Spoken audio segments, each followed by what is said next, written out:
खबर शामिल करते हैं सराय आलमगीर से। मसीही बरादरी के त्यौहार क्रिसमस के मौका पर गुजरात पुलिस ने फुल प्रूफ सिक्योरिटी इंतजाम तश्कील दे दिए। 3000 से ज्यादा पुलिस एहलकार ड्यूटी के फराइज सरंजाम देंगे। तफसीलात के मुताबिक डीपीओ गुजरात सैयद गजनफर अली शाह की हदायत पर 25 दिसंबर को क्रिसमस के मौका पर सिक्योरिटी के फुल प्रूफ इंतजाम को खत्मी शक्ल दे दी गई। क्रिसमस के मौका पर 3000 से ज्यादा पुलिस अफसरान और मुलाजमान सिक्योरिटी ड्यूटी के फराइज सरंजाम देंगे। जिला में कुल 39 मसीही इबादत गाहें वाक़ हैं, जिनमें ए कैटेगरी बी जबकि 38 को कैटेगरी सी में शामिल किया गया है, जिनकी सिक्योरिटी फुल प्रूफ बनाने के लिए खसूसी हिदायत जारी की हैं। 3000 से ज्यादा पुलिस अफसरान और एहलकार क्रिसमस की तकरीबात के दौरान सिक्योरिटी ड्यूटी के फराइज सरंजाम देंगे, जिसमें लीड पुलिस फोर्स की टीमें भी तश्कील हैं। सफेद परचाद में भी पुलिस एहलकार शर पसंदों पर कड़ी नजर रखेंगे। इसके अलावा चर्च इंतजामिया के वॉलंटियर्स भी पुलिस अफसरान की शाना बशाना सिक्योरिटी ड्यूटी सरंजाम देंगे।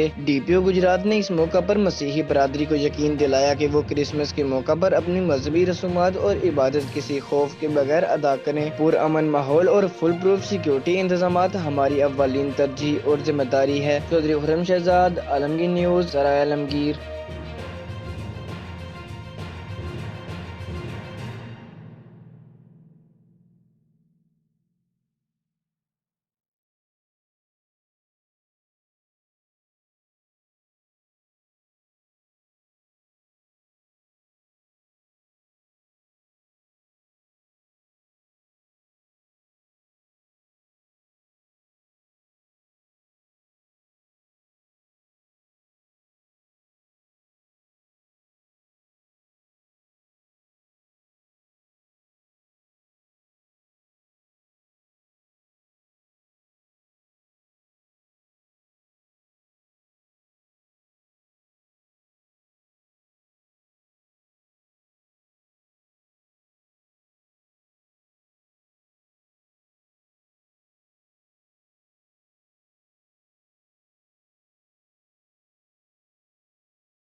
खबर शामिल करते हैं सराय आलमगीर से। चौधरी खालिद हुसैन लड़ ऑफ बिजली घर के भाई मुमताज नौजवान सियासी और समाजी शख्सियत चौधरी इस्माइल लड़ और उनके जानशीन नौजवान सियासी और समाजी शख्सियत चौधरी जिशान खालिद लड़ बहुत बड़े काफिले की सूरत में चौधरी खालिद हुसैन लड़ ऑफ बिजली घर के दरीना दोस्त चौधरी नुसरत अब्बास ठाकुर को मेंबर जिला कौंसिल जातला मुंतखब होने पर मुबारकबाद पेश करने के लिए जातला गए और मुबारकबाद भी पेश की। चौधरी खुर्रम शहजाद, आलमगीर न्यूज, सराय आलमगीर।